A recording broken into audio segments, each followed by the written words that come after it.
કે જેમાં જે એક્સપોર્ટ ઉપર કંઈક અમુક લિમિટ લગાવવામાં આવી હતી, પરંતુ હવે ગવર્મેન્ટે એવું કીધું કે તેઓ રિવ્યૂ કરશે અને લિમિટમાં અહીંયાથી ઘટાડો કરતા જોવા મળી શકે છે. ખાસ કરીને જે નોન બાસમતી અને જે બ્રોકન રાઈસ હોય છે એની ઉપર એક્સપોર્ટ લગાવીને તેઓ અહીંયાથી ફિક્સ એક્સપોર્ટ ડ્યુટી અહીંયાથી લગાવી શકે છે, એવી કંઈક માર્કેટમાં વાત હતી. જેના કારણે આજે આપણને રાઈસ સ્ટોકમાં ઘણા આપણને બઝિંગ જોવા મળ્યું છે. જેમાં વાત કરું તો એલટી ફૂડ, જેમાં ઓલમોસ્ટ 13% તેજી સાથે નવા 52 વીક હાઈ જોવા મળે છે.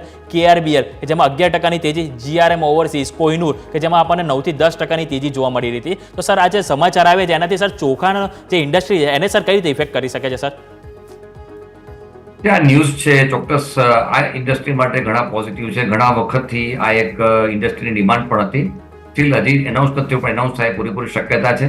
પણ જો મેં કહેવું છે કે જ્યારે પણ જે ફૂડની આઇટમો હોય તો ગવર્મેન્ટ એક ફેક્ટર ચોક્કસ જોતું હોય છે કે ડોમેસ્ટિક કન્ઝમ્પશનમાં કોઈ જગ્યાએ પ્રોબ્લેમ ના આવે, જેથી કરીને ઇન્ફ્લેશન વધે. કારણ કે always food inflation is always a worrisome. એટલે અત્યારની જે સિચ્યુએશન જે સ્ટોકની જોયા પછી એક સરકારે ચોક્કસ એક એનાઉન્સમેન્ટ કરેવી શક્યતા છે. We are definitely comfortable as far as stock is concern.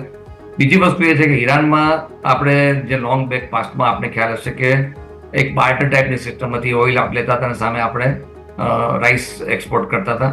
I think A resume થાય એવી પૂરેપૂરી શક્યતા દેખાઈ રહી છે. બીજી બાજુ રશિયામાં પણ એક આ ઉલ્લેખ પ્રાઇમ મિનિસ્ટર સાહેબે પણ કરેલો છે. એટલે એક સેક્ટર માટે પોઝિટિવ ન્યૂઝ છે. પણ જનરલી મારો એવો વ્યૂ હોય છે કે અનલેસ એન્ડ અન્ટિલ એક કોન્ક્રીટ કે એનાઉન્સમેન્ટ ના થાય ત્યાં સુધી થોડું કોશિયસ રહેવું જોઈએ. કારણ કે આ ન્યૂઝ બેઝ જ્યારે બધા સ્ટોકમાં ઉછાળો જોવા મળ્યો છે, તો આ સ્ટોકે આ જે સેક્ટર છે એમાં થોડું ઇન્વેસ્ટમેન્ટ કરતા પહેલા થોડું વેઇટ કરવાની મારી એડવાઇસ છે.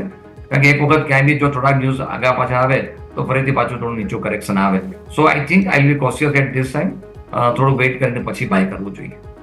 ઓકે, તો વેઇટ કરીને બાય કરવાની સલાહ બની છે. નસીમ સર, તમે સાચું કહ્યું. આજ તમે જે રીતે સ્ટોરી કીધી સેમ એવું જ આપણને GSTમાં બનતું જોવા મળ્યું છે.